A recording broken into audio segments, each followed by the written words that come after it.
नमस्कार मित्रांनो, इन्व्हेस्टमेंट माहिती यूट्यूब चॅनलवर तुमच्या सगळ्यांचे स्वागत आहे. तर मित्रांनो, आजच्या व्हिडिओमध्ये अनिल अंबानीजीच्या कंपनी रिलायन्स पॉवर लिमिटेडवर एक जबरदस्त अपडेट आला आहे आणि आजच्या व्हिडिओमध्ये आपण तोच अपडेट बघणार आहोत. आणि मित्रांनो, नंतर आपण रिलायन्स पॉवर लिमिटेडची थोडी बेसिक इन्फॉर्मेशनसुद्धा बघणार आहोत. तर चला व्हिडिओ स्टार्ट करूया. तर मित्रांनो, व्हिडिओचं हेडिंग तुम्ही इथे वाचू शकता. Anil Ambani's Reliance power bids for mega gas base projects in Gulf. तर चला अपडेटला डिटेलमध्ये समजून घेऊया. तर मित्रांनो, अनिल अंबानीच्या रिलायन्स पॉवर लिमिटेड ओव्हरसीज 1500 मेगावॅटचा gas base power project setup करण्याचा प्लॅन बनवत आहे आणि त्याच्या डेव्हलपमेंटसाठी सेव्हरल इंटरनॅशनल टेंडर्समध्ये ॲक्टिव्हली पार्टिसिपेट करत आहे, असे सोर्सेसच्या थ्रू अपडेट आली आहे. आणि मित्रांनो, सोर्सेस सेड रिलायन्स पॉवरने त्यांच्या सिलेक्टिव्ह ग्लोबल एक्सपान्शन स्ट्रॅटेजीचा पार्ट म्हणून कुवेत, UAE आणि मलेशियामधील गॅस बेस पॉवर प्रोजेक्टसाठी कॉम्पिटिटिव्ह बिड्स सबमिट केल्या आहेत. रिलायन्स पॉवर लिमिटेडने रिसेंटली भूटानमध्ये 2 मेगा पॉवर प्रोजेक्ट्स सेक्युअर केले आहेत. एक 500 मेगावॅटचा सोलार प्रोजेक्ट आणि दुसरा 770 मेगावॅटचा हायड्रो पॉवर प्रोजेक्ट. आणि मित्रांनो, सध्या सुरू असलेल्या इंटरनॅशनल बिड्सच्या आउटकमच्या बेस रिलायन्स पॉवर करंटली भारतात त्यांच्या ताब्यात असलेल्या वर्ल्ड क्लास इक्विपमेंटचे 2 750 मेगावॅट मॉड्यूल रिलोकेट करण्याचा प्लॅन बनवत आहे.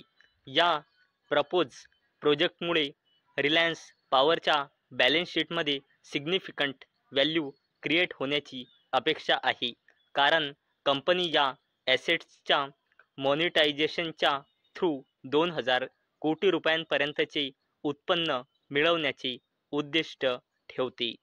आणि मित्रांनो, रिलायन्स पॉवरच्या स्पोक पर्सनशी संपर्क साधला असता त्यांनी ग्लोबल टेंडर्समध्ये कंपनीच्या पार्टिसिपेशनची कन्फर्मेशन केली. आणि मित्रांनो, सुरुवातीला कंपनीने gas base combine cycle power प्रोजेक्टसाठी अमेरिकेतील जनरल इलेक्ट्रिक कडून 750 मेगावॅट कॅपॅसिटीचे वर्ल्ड क्लास इक्विपमेंटचे 3 मॉड्यूल इम्पोर्ट केले होते. त्यापैकी एक मॉड्यूल जापानच्या JERAच्या पार्टनरशिपमध्ये LNG बेस पॉवर प्रोजेक्टसाठी बांगलादेशला एक्सपोर्ट करण्यात आला होता. आणि आता रिलायन्स पॉवर उरलेल्या 2 मॉड्यूल ओव्हरसीज लोकेशनमध्ये अशाच प्रकारच्या प्रोजेक्टसाठी तैनात करण्याचा कंपनीचा प्रयत्न आहे. आणि मित्रांनो, कुवेत, UAE आणि मलेशिया यांसारख्या देशामध्ये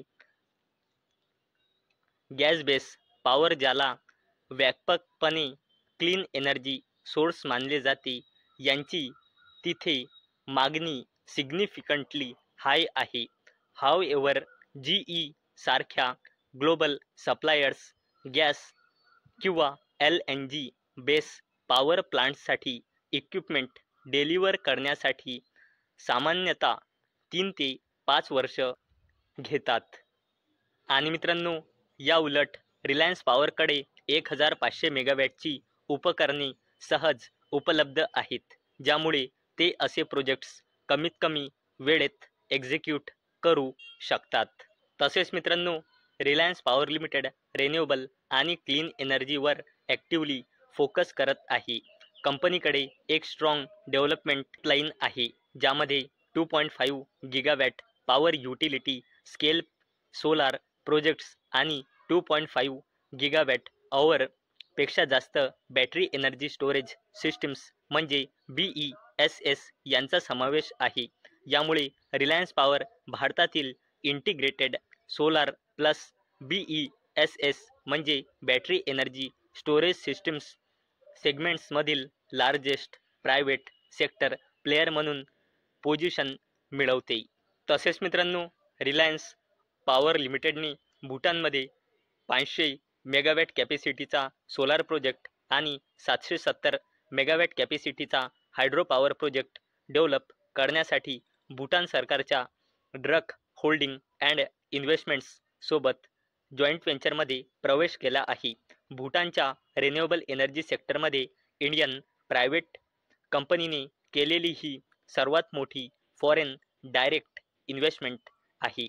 तर मित्रांनो, आतापर्यंत आपण रिलायन्स पॉवर लिमिटेडची अपडेट बघितली आणि मित्रांनो, आता आपण पुढे रिलायन्स पॉवर लिमिटेडची थोडी बेसिक इन्फॉर्मेशन बघूया.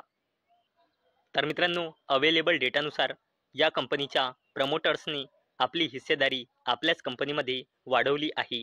23.27%ने 24.98%.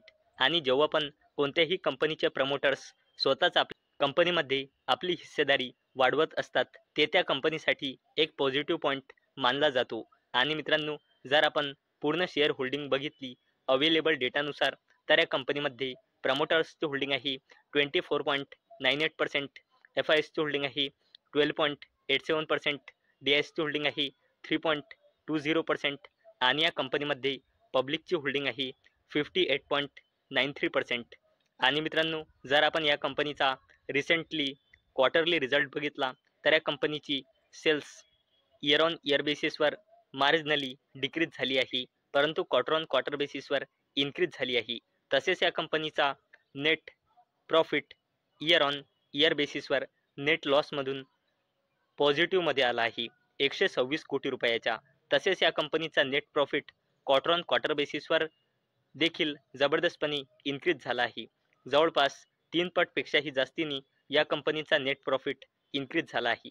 आणि आपण जर या कंपनीचा एंटायर फायनान्शियल इयर 2025चा परफॉर्मन्स बघितला, तर रिलायन्स पॉवर लिमिटेडची सेल्स फायनान्शियल इयर 2025मध्ये आहे 7,500 कोटी रुपये. तसेच या कंपनीचा net profit entire financial year 2025मध्ये आहे जवळपास 3,000 कोटी रुपयांचा. आणि मित्रांनो, जर आपण रिलायन्स पॉवर लिमिटेडचा कन्सॉलिडेटेड बॅलन्स शीट बघितली, तर या कंपनीचा रिझर्व्ह अँड सरप्लस लगातार इन्क्रीज होत आहे. पहिले या कंपनीचा रिझर्व्ह अँड सरप्लस होता 7,780 कोटी रुपये, नंतर 7,500 कोटी रुपये आणि सध्याच या कंपनीचा रिझर्व्ह अँड सरप्लस आहे 12,320 कोटी रुपये. तसेच मित्रांनो, या कंपनीची लॉंग टर्म बॉरोईंगसुद्धा इन्क्रीज झाली आहे 12,240 कोटी रुपयांनी 9,500 कोटी रुपये आणि सध्याच या कंपनीची लॉंग टर्म बॉरोईंग आहे 10,259 कोटी रुपये. तसेच मित्रांनो, या कंपनीची शॉर्ट टर्म बॉरोईंग डिक्रीज झाली आहे 9,000 कोटी रुपयांनी 9,500 कोटी रुपये आणि सध्याच या कंपनीची शॉर्ट टर्म बॉरोईंग आहे जवळपास 5,000 कोटी रुपये. तसेच मित्रांनो, या कंपनीचा कॅश अँड कॅश इक्विव्हॅलंटसुद्धा इन्क्रीज झाला आहे 650 कोटी रुपयांनी 917 कोटी रुपये आणि सध्याच या कंपनीचा कॅश अँड कॅश इक्विव्हॅलंट्स आहे 973 कोटी रुपये. तसेच मित्रांनो, या कंपनीची कॉन्टिंजंट लायबिलिटीज डिक्रीज झाली आहे, ज्या कंपनीसाठी एक पॉझिटिव्ह पॉईंट आहे 3,606 कोटी रुपयांनी 3,360 कोटी रुपये आणि करंटली या कंपनीची कॉन्टिंजंट लायबिलिटीज आहे 0. आणि मित्रांनो, अवेलेबल डेटानुसार रिलायन्स पॉवर लिमिटेडमध्ये त्यांच्या प्रमोटर्सची होल्डिंग आहे 23.26% आणि यांच्या प्रमोटर्सने आपला एकही शेअर प्लेज म्हणजे गिरवी म्हणजे गहाण ठेवलेला नाही आणि ही पण या कंपनीसाठी एक पॉझिटिव्ह पॉईंट आहे. तर मित्रांनो, मला अपेक्षा आहे हा व्हिडिओ तुम्हाला इन्फॉर्मेटिव्ह वाटला असेल. तर मित्रांनो, जर तुम्हाला हा व्हिडिओ इन्फॉर्मेटिव्ह वाटला असेल तर या व्हिडिओला लाईक करा आणि चॅनलला सबस्क्राईब करा. आणि मित्रांनो, हा व्हिडिओ फक्त आणि फक्त एज्युकेशन पर्पजसाठी बनवलेला आहे. माझ्याकडून काहीही रेकमेंडेशन नाही की तुम्ही या स्टॉकला बाय करा, सेल करा किंवा होल्ड करा. तर चला भेटूया नेक्स्ट व्हिडिओमध्ये. तोपर्यंत टाटा, बाय बाय.